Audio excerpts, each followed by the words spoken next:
نحمده ونستعينه ونستغفره ونؤمن به ونتوكل عليه ونعوذ بالله من شرور أنفسنا ومن سيئات أعمالنا من يهده الله فلا مضل له ومن يضلل فلا هادي له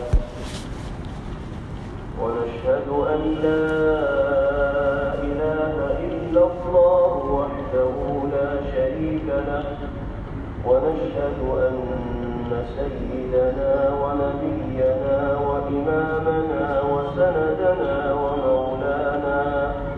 ومولانا محمدا عبده ورسوله صلى الله تبارك وتعالى عليه وعلى آله وصحبه وبارك وسلم تسليما كثيرا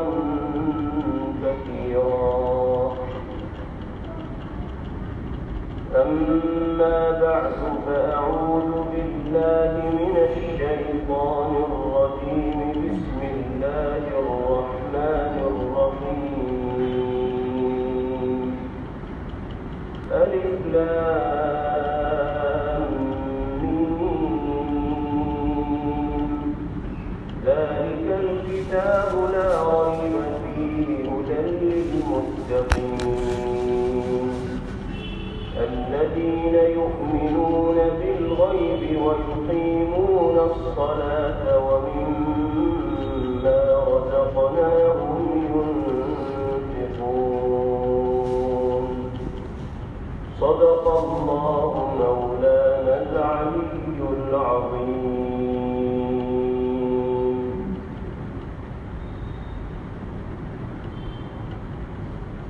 اللہ رب العزت والجلال کا جتنا بھی شکر ادا کیا جائے کم ہے کہ اس نے ہم سب کو ایک مرتبہ پھر رمضان کے اس مبارک مہینے کی رحمتوں اور برکتوں سے اپنے دامن کو لبریز کرنے کا موقع میسر فرمائے. باری تعالی تحفے اور انعام کی شکل میں عطا ہونے والی اس نعمت عظمیٰ کی مکمل طور پر قدردانی کی ہم سب کو توفیق نصیب فرمائے اور زندگی میں بار بار اللہ پاک اس مبارک مہینے کی خیرات و برکات کو سمیٹنے کا موقع میسر فرمائے.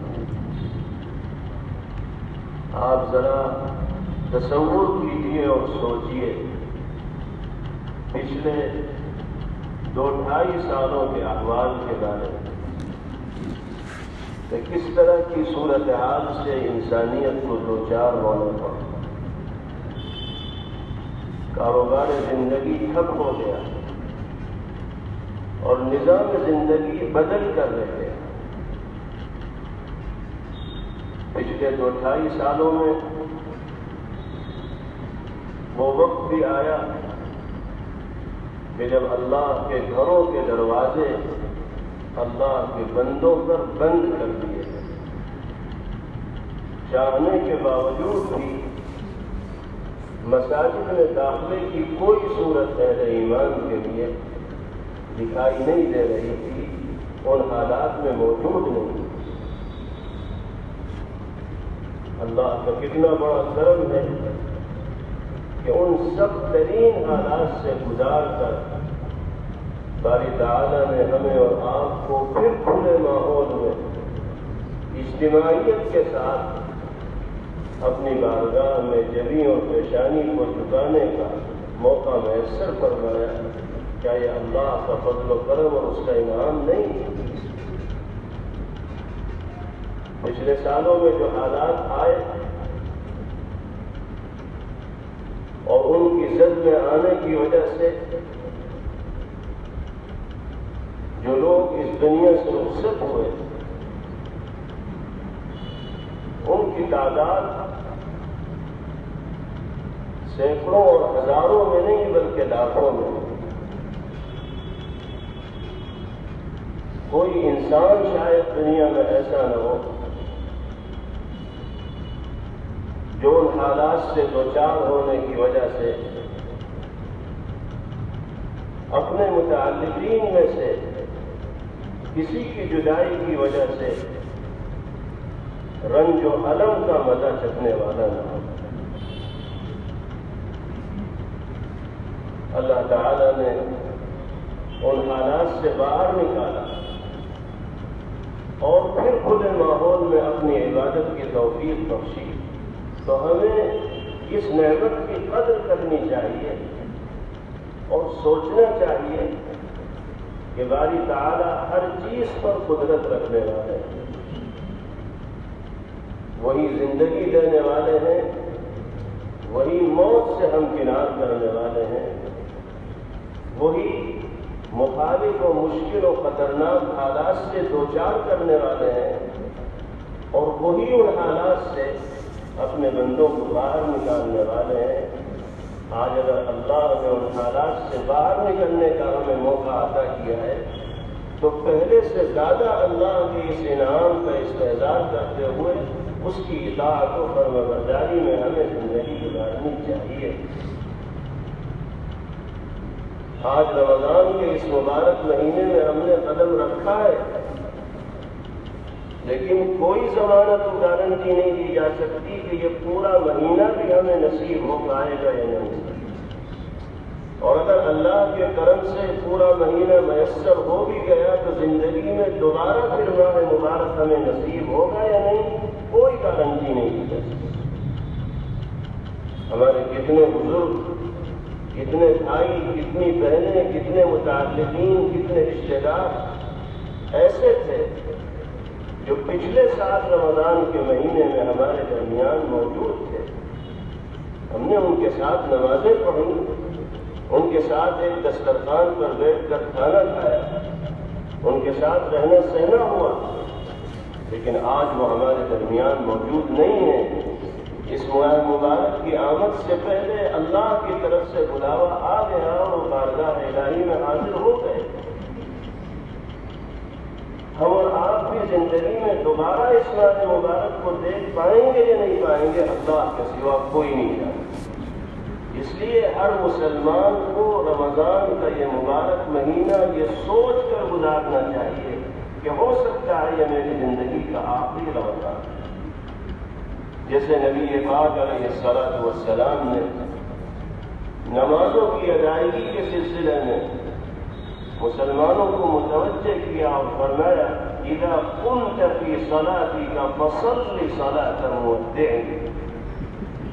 فرمایا کہ جب نماز پڑھا کرو, نماز کی نیت باندھ کر کھڑے ہو تو رخصت کرنے والے کی طرح تمہاری نماز ہونی چاہیے. یعنی یہ سوچ لینا چاہیے کہ شاید یہ میری زندگی کی آخری نماز.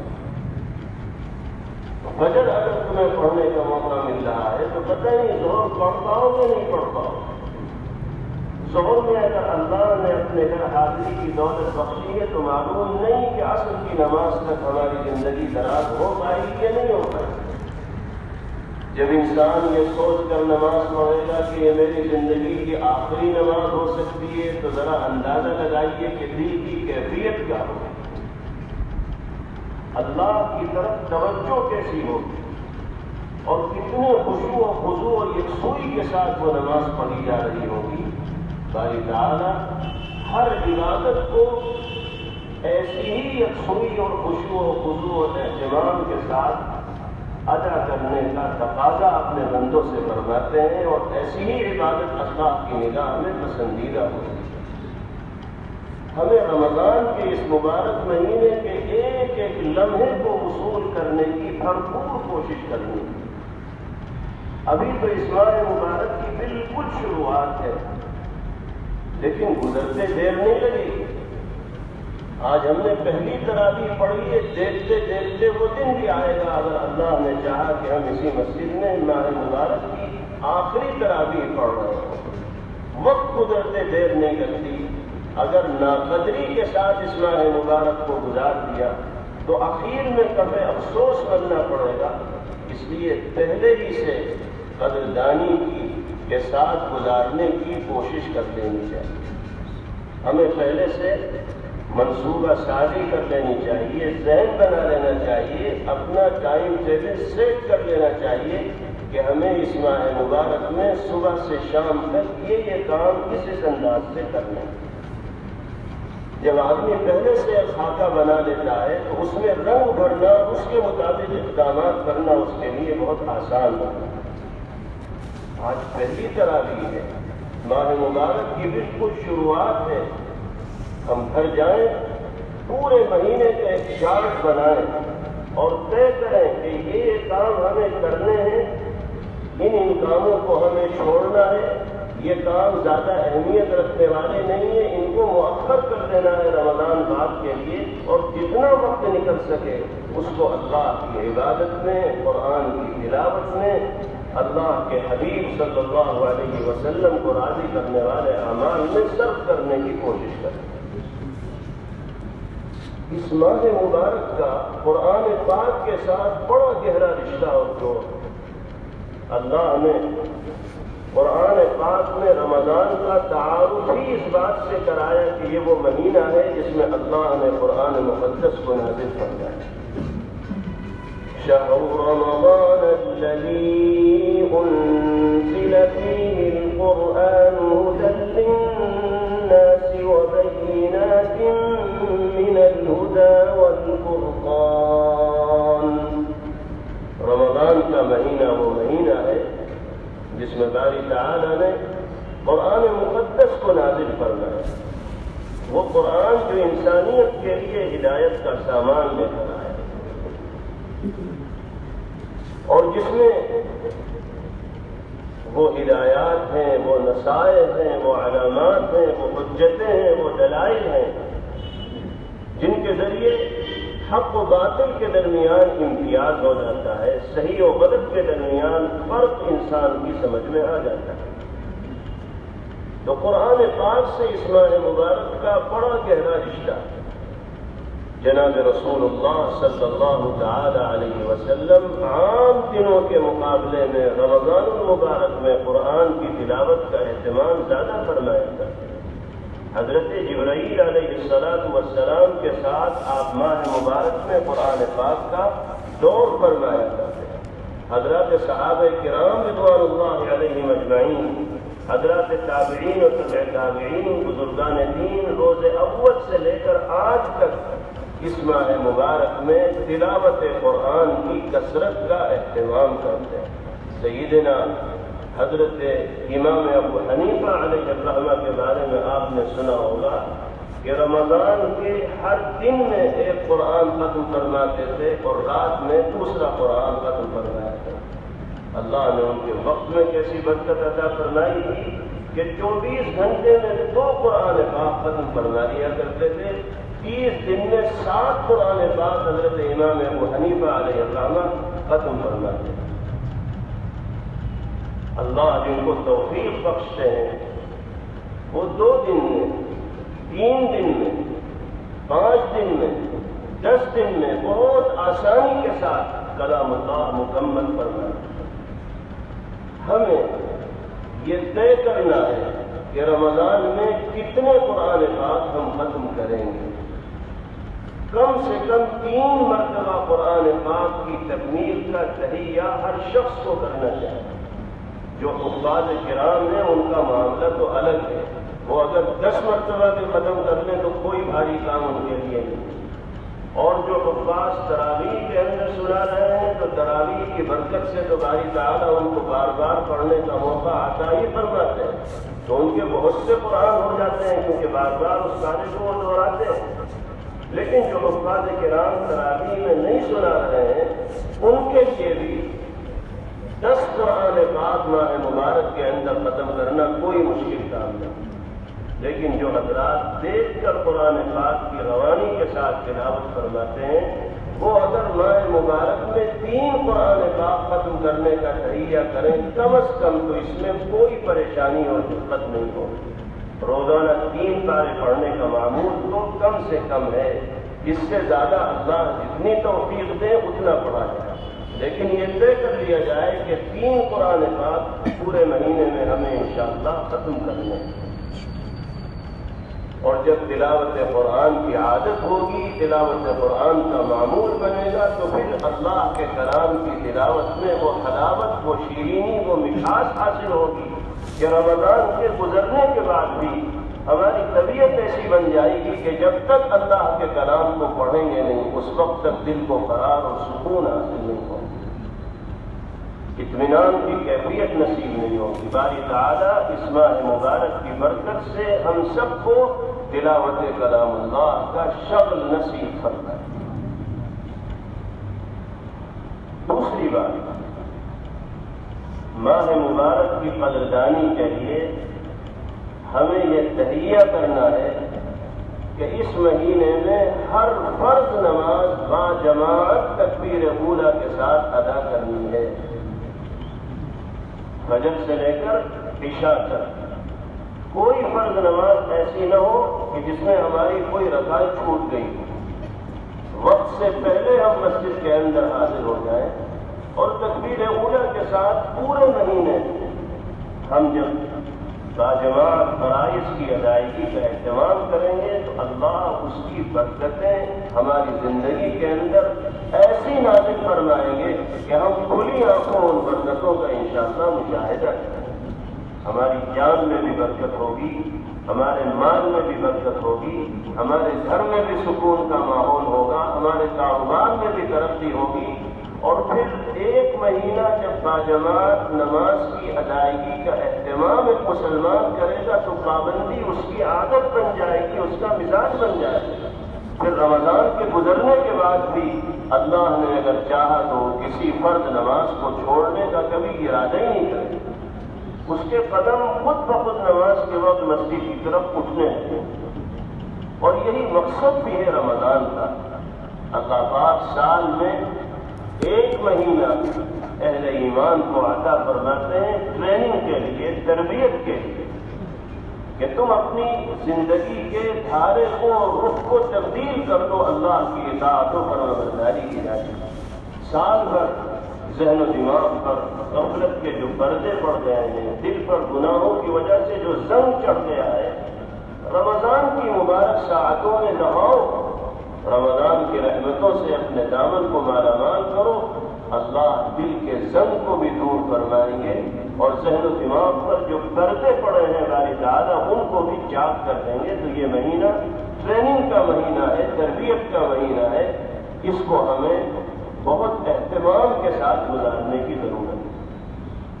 تو انشاءاللہ اس کا بھی اہتمام کریں گے، پابندی کریں گے اور اپنے گھر والوں کو کروائیں گے۔ خواتین و مستورات کو وقت پر نماز کی ادائیگی کا اہتمام کرنا ہے، انہیں تو باجماعت ادائیگی کے لیے مسجد میں نہیں آنا ہے، لیکن رمضان میں انہیں وقت ہوتے ہی سارے کاموں کو آگے پیچھے کر کے نماز کی ادائیگی کا اہتمام کرنا ہے۔ تیسری چیز اس ماہ مبارک کی قدردانی کے لیے یہ ہے کہ جو نوافل اور سنتیں ہم عام دنوں کے اندر ادا نہیں کرتے، کم سے کم رمضان کے مبارک مہینے میں ان سنن و نوافل کو بھی ادا کرنے کا اہتمام کریں، اس لیے کہ آپ جانتے ہیں رمضان وہ مہینہ ہے جس میں فرض کا ثواب 70 گنا ادا کیا جاتا ہے اور نفل کا ثواب فرض کے برابر ہوتا ہے۔ پورے سال کسی اور مہینے میں آپ کو یہ خصوصیت نصیب نہیں ہوگی کہ وہاں نفل کا ثواب فرض کے برابر مل جائے۔ یہ تحفہ تو صرف رمضان میں ملے گا، اس لیے رمضان میں جتنی نفلیں پڑھی جائیں گی وہ سب فرضوں کے برابر ثواب رکھنے والی ہوگی۔ تو فرائض کی تو پابندی کرنی ہے رمضان میں بھی اور رمضان کے علاوہ بھی۔ رمضان میں ہمیں فرائض کے ساتھ ساتھ ان سنن و نوافل کا بھی اہتمام کرنا ہوگا جن کا اہتمام ہم عام دنوں کے اندر نہیں کرتے۔ ان میں سب سے پہلی نفل ہے تہجد کی نماز، رات کے آخری پہر میں پڑھی جانے والی نماز۔ سال بھر عام طور پر ہمیں اس نماز کو پڑھنے کی توفیق نہیں ہوتی، اس لیے کہ فجر پڑھنا ہی مشکل ہو جاتا ہے، بستری پیچھے نہیں چھوڑتا، تو تہجد کیا خواب پڑھیں گے؟ اکثریتیں جو فجر قضا کرتی ہے تو تہجد کیا پڑھیں گے؟ لیکن رمضان میں ایک مسلمان کے لیے تہجد پڑھنا کوئی مشکل کام نہیں، اس لیے کہ روزہ تو رکھنا ہی رکھنا ہے، اور روزہ رکھنا ہے تو سحری بھی کھانی، اور سحری کا جو وقت ہے وہی تہجد کا وقت ہے۔ آپ دسترخوان پر جانے سے پہلے 5 منٹ نکال لیجیے، 10 منٹ نکال لیجیے، 2 رکعت 4 رکعت پڑھ کے پھر دسترخوان پر چلے جائیے اور سحری کر لیجیے۔ کوئی مشکل ہی نہیں رمضان میں تہجد کا اہتمام کرنا، اور اللہ رب العزت والجلال کو 24 گھنٹے میں رات کے آخری پہر میں کی جانے والی عبادت جتنی پسند ہے کسی اور وقت میں کی جانے والی عبادت اتنی پسند نہیں ہے۔ اسی طریقے سے اشراق اور چاشت کی نمازیں جو عام دنوں میں ہمیں پڑھنے کی توفیق نہیں ہوتی، رمضان میں ان نوافل کو پڑھنے کا کم از کم اہتمام کیا جائے۔ اشراق میں اگر آپ یہ کہتے ہیں کہ نیند آ جاتی ہے، فجر کے بعد سو جاتے ہیں، اشراق کا وقت نکل جاتا ہے، تو چاشت تو پڑھ لیجیے کم از کم۔ آپ 9 بجے بھی اٹھیں گے، 10 بجے بھی اٹھیں گے تو چاشت کا وقت زوال سے پہلے پہلے باقی رہے گا۔ چاشت کی نیت سے 2 رکعت 4 رکعت ضرور پڑھ لینی چاہیے۔ اسی طریقے سے ظہر سے پہلے کی سنتیں تو عام دنوں میں بھی پڑھی جاتی ہیں، لیکن عصر سے پہلے کی جو 4 سنتیں ہیں غیر مؤکدہ، ان کو عام دنوں کے اندر اہتمام کے ساتھ نہیں پڑھا جاتا۔ رمضان میں عصر سے پہلے کی سنتوں کا بھی اہتمام ہو، تو جو نوافل عام دنوں میں اہتمام سے نہیں پڑھے جاتے ان کو ماہ رمضان میں اہتمام کے ساتھ پڑھا جائے۔ اللہ پاک اس پابندی کے نتیجے میں وہی عادت عطا فرمائیں گے، وہ مزاج عطا فرمائیں گے جس کی وجہ سے ہم سال بھر انشاءاللہ پھر ان عبادات کا اہتمام کرنے والے ہیں۔ تیسری بات، رمضان کا سب سے اہم عمل روزہ ہے، کیونکہ فرض روزہ رمضان کے علاوہ کسی اور مہینے کے اندر نہیں رکھا ہے، اور آپ جانتے ہیں کہ کھانے پینے سے روزہ ٹوٹ جاتا ہے۔ لیکن ہمیں یہ بھی یاد رکھنا چاہیے کہ جس طرح روزہ کھانے پینے سے اور نفسانی خواہشات پر عمل کرنے سے ٹوٹتا ہے، اسی طرح گالی دینے سے، جھوٹ بولنے سے، غیبت کرنے سے، چغلی کرنے سے، لوگوں کے دلوں کو ٹھیس پہنچانے والے جملے اپنی زبان سے ادا کرنے سے بھی روزے کی جان جاتی رہتی ہے، روح نکل جاتی ہے۔ مفتی صاحب چاہے کہنے کہ جھوٹ بولنے والے کا روزہ ہو گیا، لیکن اللہ کے یہاں اس روزے کا وہ ثواب نہیں ہوگا جو روزے دار کو ملنا چاہیے۔ اس لیے کہ روزے کے ثواب کے مستحق ہم اسی وقت بنیں گے جب روزے کو روزے کی طرح رکھیں گے۔ اب کھانے پینے سے تو رک رہے ہیں، لیکن جھوٹ بولنے سے بات نہیں آ رہے، دھوکہ دینے سے بات نہیں آ رہے، قینچی کی طرح زبان چلانے سے بات نہیں آ رہے، گالیاں دینے سے بات نہیں آ رہے، تو یہ روزہ نہیں بلکہ روزے کے نام پر دھبا ہے، یہ خواطہ ہے، صبح سے شام تک بھوکا اور پیاسا رہنا ہے، اجر و ثواب کے اعتبار سے یہ صفر ہے۔ تو ایسا روزہ رکھ کر تو انسان اپنے مستقبل کو تاریخ کرے گا، اپنے پیروں پر کلہاڑی مارے گا کہ سارے مہینے بھوکا پیاسا بھی رہا اور ہاتھ کچھ بھی نہ آئے۔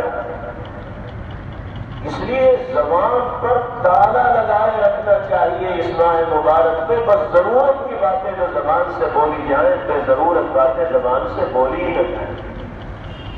نبی پاک علیہ الصلوۃ والسلام نے ارشاد فرمایا، من كان يؤمن بالله واليوم الآخر فليقل خيرا أو ليصمت، جو شخص اللہ پر اور آخرت کے دن پر ایمان رکھنے والا ہو، اسے اگر بولنا ہے تو خیر کی اور بھلائی کی سیدھی اور سچی باتیں بولے، اگر وہ اپنی زبان کو صحیح استعمال کرنے پر قادر نہیں ہے تو اللہ کے حبیب صلی اللہ علیہ وسلم فرماتے ہیں کہ وہ سکون اور خاموشی اختیار کرے، وہ اپنی زبان کو استعمال ہی نہ کرے، بولنے ہی مت کرے۔ اسی وجہ سے مشائخ کے یہاں لوگوں کی تربیت کا ایک طریقہ یہ بھی ہے کہ مساجد میں ان کو اعتکاف کروایا جاتا ہے، رمضان کے علاوہ بھی اعتکاف کرایا جاتا ہے، اور یہ کہا جاتا ہے کہ اس اعتکاف کے دوران آپ کو اپنی زبان بھی بند رکھنی ہے، کسی سے کوئی بات کرنی نہیں ہے۔ کوئی ضروری کام ہے تو آپ اشارے سے کام چل سکتا ہو تو اشارے سے چلا لیجیے، اشارے سے کام نہیں چل پا رہا ہے تو لکھ کر دے دیجیے، زبان بند رکھیے۔ 40 دن تک زبان بند رکھنے کی عادت ڈالی جاتی ہے، اسی وجہ سے کہ جب انسان بیجا زبان کو استعمال کرنے کا عادی ہو جاتا ہے تو پھر وہ ٹھوکریں کھاتا ہے، غلطیوں پر غلطیاں کرتا ہے۔ جب اس کو پابندی لگا دی جائے گی کہ زبان بند کرنی ہے تو 1 مہینے زبان بند رہے گی، 40 دن زبان بند رہے گی تو کچھ تو قابو میں آئے گی زبان۔ پھر جب کھلے گی تو انشاءاللہ وہ محتاط گفتگو کرے گا، پھر بیجا کلام اپنی زبان سے ادا کرنے والا نہیں ہوگا۔ نبی پاک علیہ السلام نے بھی یہی فرمایا کہ بولو تو صحیح بولو، ورنہ تو زبان پر تالا لگائے رکھو، کہیں ایسا نہ ہو کہ تمہارے غلط بول خود تمہارے لیے مضرت کا اور نقصان کا باعث اور ذریعہ بنے۔ تو روزہ اس ماہ مبارک کی اہم ترین عبادت ہے، اس عبادت کو ہمیں پورے اہتمام اور دلچسپی کے ساتھ ادا کرنا ہے، اور تراویح بھی اس ماہ مبارک کا تحفہ ہے۔ رمضان گزر جائے گا تو مسجد کی رات کے وقت کی یہ رونق اور چہل پہل ختم ہو جائے گی۔ رمضان کا چاند دکھتے ہی اللہ کے گھر راتوں میں منور ہوتے ہیں تراویح کی برکت سے۔ سیدنا حضرت علی بن ابی طالب رضی اللہ تعالی عنہ، سیدنا حضرت عمر فاروق رضی اللہ تعالی عنہ کو دعا دیا کرتے تھے اور فرمایا کرتے تھے نور اللہ قبر عمر کما نور المساجد بالقرآن۔ اللہ تعالی حضرت عمر فاروق رضی اللہ عنہ کی قبر کو نور سے منور فرمائے، جنہوں نے مسجدوں کو قرآن پاک کی تلاوت سے معمور اور منور کر دیا۔ نبی کریم علیہ السلام نے تو بس 2-3 دن تراویح کی نماز جماعت کے ساتھ پڑھائی تھی، اس کے بعد آپ تشریف نہیں لائے، صحابہ انتظار بھی کرتے رہے لیکن آپ امامت کے لیے تشریف نہ لائے، اور پھر آپ نے بعد میں وجہ بتائی کہ میں اس لیے نہیں آیا کہ اگر پابندی سے یہ نماز پڑھائی جاتی تو ہو سکتا ہے اللہ رب العزت والجلال اس نماز کو بھی امت پر فرض فرما دیتے، اور تم پر اگر یہ 20 رکعتیں فرض ہو جاتی تو ان کی ادائیگی بڑی دشوار ہوتی۔ اس لیے پیغمبر علیہ السلام پھر امامت کے لیے تشریف نہ لائے، لوگ انفرادی طور پر تراویح کی نماز پڑھتے رہتے ہیں۔ لیکن جب اللہ کے حبیب صلی اللہ علیہ وسلم دنیا سے پردہ فرما گئے تو اب کسی عمل کے فرض و واجب ہونے کا کوئی مسئلہ باقی نہیں رہا۔ حضرت ابوبکر صدیق رضی اللہ عنہ کا زمانہ گزرا، سیدنا حضرت عمر فاروق رضی اللہ عنہ کا زمانہ آیا، انہوں نے اس معاملے پر غور کیا اور پیغمبر علیہ السلام کی منشا کے مطابق اجتماعیت کے ساتھ تراویح کا نظام جاری فرمایا، اور تمام صحابہ نے اس پر اتفاق فرمایا۔ اس وقت سے لے کر آج تک برابر امت میں 20 رکعت تراویح کا نظام چلا آ رہا ہے، اور انشاءاللہ رہتی دنیا تک باقی رہے گا۔ اس عمل کو بھی پوری توجہ کے ساتھ، انہمام کے ساتھ اور دلچسپی کے ساتھ ادا کرنے کی کوشش کرنی چاہیے۔ تراویح کی برکت سے جتنے سجدے کرنے کا موقع ہمیں مل جاتا ہے، عام دنوں میں اللہ کی بارگاہ میں اتنی مرتبہ اپنی پیشانی کو جھکانے کا موقع بھی میسر نہیں ہوتا۔ اللہ تعالی ہم سب کو پورے مہینے تراویح کا اہتمام کرنے والا بنائے۔ اور آخری بات میرے بھائی اور بزرگوں، اس ماہ مبارک کی قدردانی کے حوالے سے یہ ہے کہ کہ ہمیں ہر طرح کے گناہوں سے بچنا ہے، اس لیے کہ گناہ ذہن کی حیثیت رکھتے ہیں۔ ہم روزہ بھی رکھتے رہے، قرآن کی تلاوت بھی کرتے رہے، لیکن ساتھ ساتھ گناہ کے کاموں کے اندر بھی ملوث رہے تو ہمارے یہ گناہ ہماری ساری نیکیوں کی جان نکالتے ہیں۔